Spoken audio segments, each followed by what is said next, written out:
Thanks for joining us. My name is Ibrahim Sani. We're talking about cars. More importantly, we're talking about EVs because this is going to be the focus of the country moving forward. Joining me in the studio is Charles From, the Managing Director of Volvo Cars Malaysia. Charles, thank you for making your way here. This is the second time speaking about Volvo on air. And of course, the first time it was during the MCO. Yep. Now we're having you here.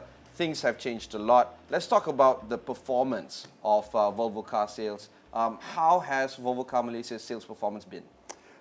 First, great to see you again, Ibrahim. Thanks for having me. Happy to come on and talk about Volvo. You know, the truth is we're on quite a roll here in Malaysia. We were just speaking earlier about sales being up, tripling over the past 5 years. We're the fastest growing luxury car company in Malaysia.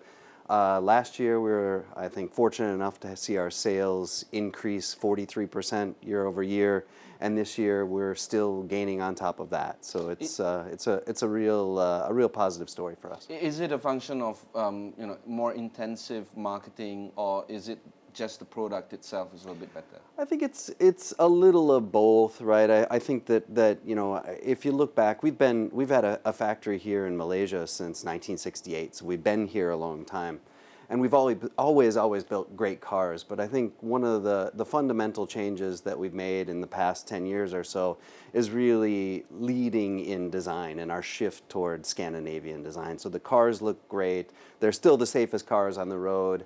And you know, through a bit of marketing and more visibility on the roads, I think that the ball has really started to roll for us. So the brand that Volvo has is that safety is the main concern. Compared to other luxury brands, they might not necessarily have that as the primary kind of feature. They might have, I don't know, lifestyle or adventure, whatever the association may be regarding that brand. Is the safety brand for Volvo synonymous with what Volvo is trying to achieve in the next decade, which is to build the majority of your cars to be either PHEV or full EVs right now? Yeah, I think the real link, since our founding 97 years ago, safety has been the core of what we do. And I think that we're now, especially looking at the global climate crisis, thinking of safety in more of a global sense, right? And really protecting people as well as protecting the environment. So it's a really natural step for us to start making an impact, especially in our carbon footprint. Okay, let's talk about the blend sales or blended sales between ICE cars versus PHEVs versus EVs. Sure. What is it like? Where's the demand looking like right now? So this is something I think is really a nice story for Volvo and supported well by the Malaysian government, I have to say. We are selling now 72% of all of our cars last year were PHEVs, so plug-in hybrids or full electric cars, right? So the pure petrol engines are really now the minority of what we sell. 73% is like basically 3 in 4. Exactly. Why would there be a 25 or 27% people still buying that? I think there's still a good value, right? I think that there is, there's still good cars, and some people want a pure petrol experience, right? But I think more and more, particularly if they don't have an opportunity to plug in at home or plug in, or that makes a lot of sense, right? Yeah. So these are, but the majority, I think, are finding those opportunities as we see more and more plug-in opportunities. Especially our customers now have plug-in opportunities at home, plug-in opportunities at work. That's really one of the things that helps, is a real good tailwind for us. And this is, of course, in tandem with the trajectory that Volvo has. In fact, yes. Harkening back to the conversation that we had last time a few years ago, you were talking about Volvo being the only, at the point in time, the only car manufacturer that has agreed or committed to achieving full EV rollout by a certain time. I don't remember. 2030, yes. That's just 7 years away. Just 7 years away, and we've committed to be halfway there by 2025, which is a lot closer. Yeah. So I think we're very happy to see that the industry is moving in our direction. So we made this commitment, I think, before, EVs really were catching on. And now we're seeing around the world that EVs are the direction of the future and the future of the industry. Okay, let's talk about how Volvo is actually helping Malaysians actually adopt electrification. Yeah. Do you feel that that element is there now? I do. I mean, if you look at 73% of our cars being sold as plug-ins, I clearly there's demand there, right? So that's and I think it's really quite a mix for us, right? I think there's, you can have an impact if you're not ready for a full electric experience. You can, move into electric step by step through a hybrid or a plug-in hybrid, or you can, I think be an early adopter of a full EV, right? And both of those opportunities now are available for Malaysian customers. Let's talk about range anxiety, because that is the main concern for any potential EV buyers, myself included. My own experience is that one of your competitors allowed a bunch of journalists to drive full EVs to their plant somewhere in Pahang. It was about 400, 500 kilometers away. Driving back, and the entire journey was like I was looking at the range from 50 kilometers to 40 to 30. Yeah, I eventually hit. Yeah. And I reached at their headquarters with 20 or so kilometers left. And that wasn't a pleasurable ride. Understood. At all. Yeah. How do you ensure that that kind of range anxiety is being tackled, or is that the main concern for people that are holding out from buying full EVs? I think it is a concern, and I think one of the things that's really helped me understand this better is for the last 9 months I've been driving a full EV myself. Okay. And one of the key enablers, I think, to eliminate or reduce that range anxiety is home charging. Right? Every morning I wake up, it's 100% charged. And really, over the past 9 months, only 2 times have I gotten below 50% charge. So there's no anxiety 99% of the time, right? Yeah. And to be honest, for my own experience, when I'm going to drive to Penang, I take my other car. Okay. Right, I take a plug-in hybrid. So to me, for early adopters, it's a no-brainer. If you're going to buy a second car and you have home charging, you should be thinking electric, full electric. If you're, if it's your only car, then I think, a plug-in hybrid might be a better solution for you at this moment. Let's talk about industrial right now. IKEA, for instance, have committed to buying full EV vehicles for their businesses in Sweden. One would expect them to roll out these kind of policies across the world where they operate. And many other industrial players are also taking that pledge, or at least providing some timeline that they can commit themselves to. It's still a self-regulated kind of timeline. Yes. Do you feel that adoption towards industrial users can also push the needle in terms of us reducing ICE models on the road? I think it can. I don't, in the luxury car business, I'm not sure it has so much of a connection.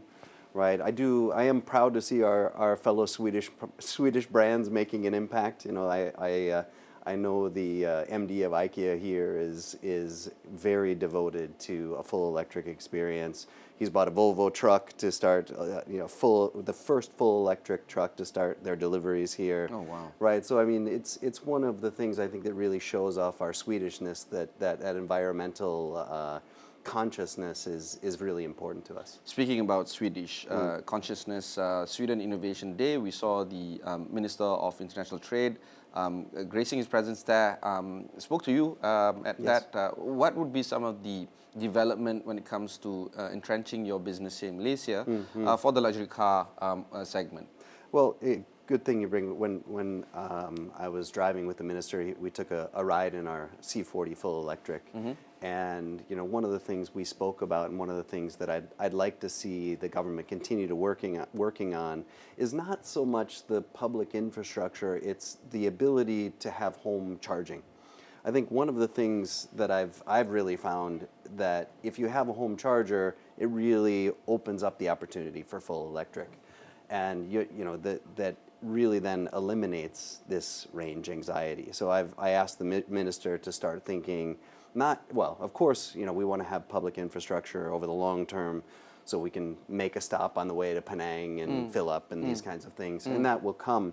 But I think the real game changer will be being able to charge at home and starting to make sure that the grid can handle it, the new construction can handle it, that this needs to be part of, if we want to shift towards full electric, this is a real key component that I don't think gets enough discussion.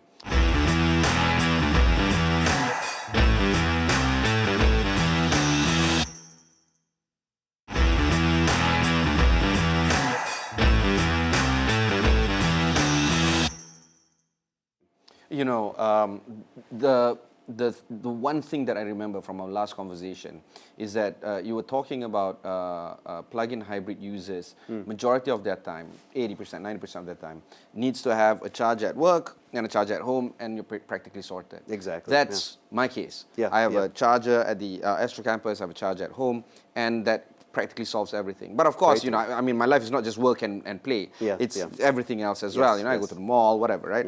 And I can live with using the petrol element of that. Do you feel that absence of infrastructure, public infrastructure, is really not going to impede on people experiencing themselves with the full EV experience or buying at least a plug-in hybrid vehicle?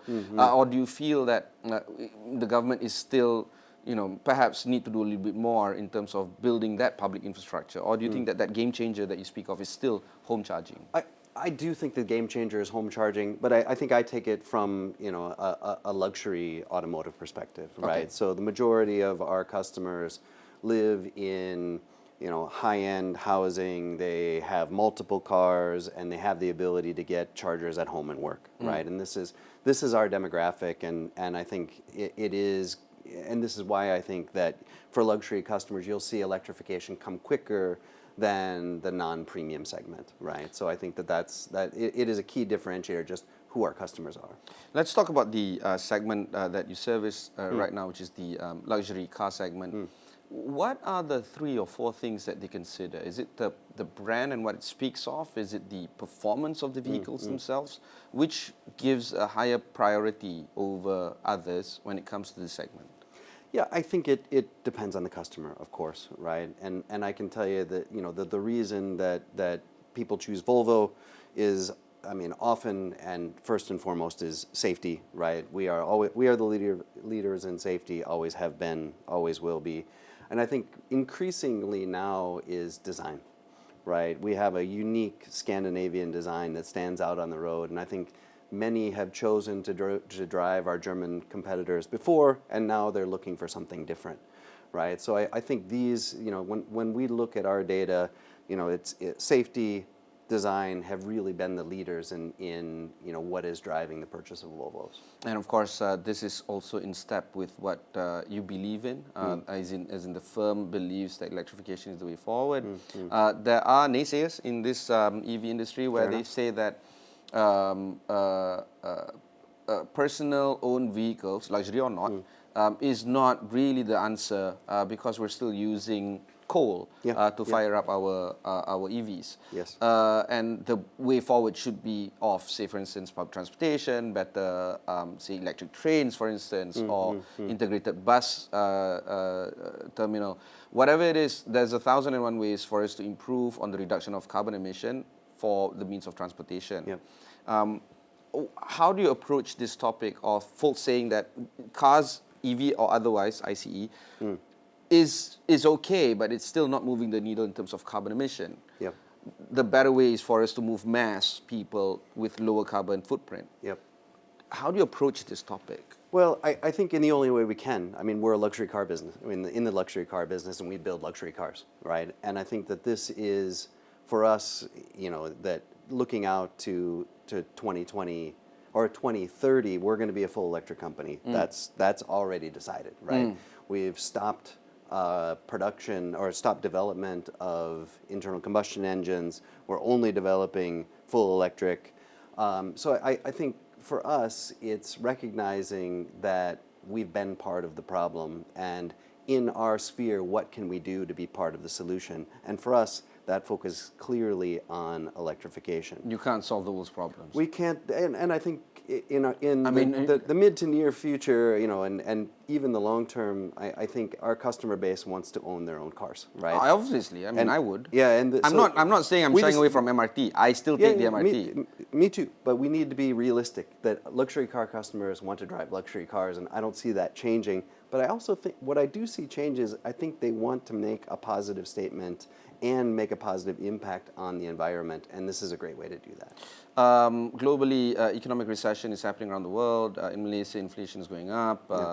Cost of living is going up. There are a lot of issues when it comes to the economic headwinds that is taking place or currently taking place right now in 2023. 2024, we don't know. Yep. How has these macroeconomic challenges impacted Volvo sales performance? I think this year's clearly tougher than last year, right? I think last year most of the industry as well as Volvo were constrained by demand, or by supply, not so much by demand. This year, I think that there is pretty dramatically reduced demand, and I think of course it's macroeconomic things, but I think one of the big things that we're seeing is in the first quarter ended the last deliveries of fully tax exempt cars. Oh, right? So there was a big pull ahead of car buyers in the first quarter and last year in the first quarter that I think there's a bit of a hangover effect now in the second quarter that we see could last into the third as well. Oh wow. Does this also signal to you that financial incentives could be the way forward in terms of getting the demand back up? I think if we look, it was a point in time where this kind of activity was needed, right? And I think, to be honest, I think we need to get back to a more normal situation. Yeah. So to me, I would like to see, if we talk about government initiatives, it's more of a long-term focus, thinking about short-term thinking about home charging and long-term thinking about public charging. Fantastic. Another area of concern that I want to explore with you is in terms of what's next. For Volvo, sales and performance and macroeconomic conditions are there, of course, but what's in store? What's under the hood, so to speak? Well, nothing, actually, there's no engine. Yeah, nothing's under the hood. There's actually a nice space under the hood to store things, which is a new thing. You should now change that particular idiom. We've named it a frunk. A frunk. So it's like the trunk in the front, right? So there's a space now in all of our electric cars. But what's under the hood for Volvo? So looking forward, I think we've now revealed two big steps in our next generation of electric vehicles. So in our kind of march towards 2030, towards a full electric future, the next big cars in our launch cycle will be the EX30, which is our smallest SUV ever, full electric, and the EX90, which is our flagship electric car. So these are, I think it's been really fun to see the global reception for these cars, and a lot of people are looking forward to them. So right now in Malaysia, predominantly we have the XC40, the XC60, and the XC90. Different users, different reasons why people buy these three models. With the introduction of the EX30, which is smaller than the XC40, is there an EX40? We have not made any announcements on that, yes. All right, yet. So with this... Right now we have, in that size range, we have an XC40 full electric and plug-in hybrid. Also C40? And a C40, correct. Yeah. So how does that cater towards the EX30? I think that the EX30 will come in one size smaller, will come in priced under...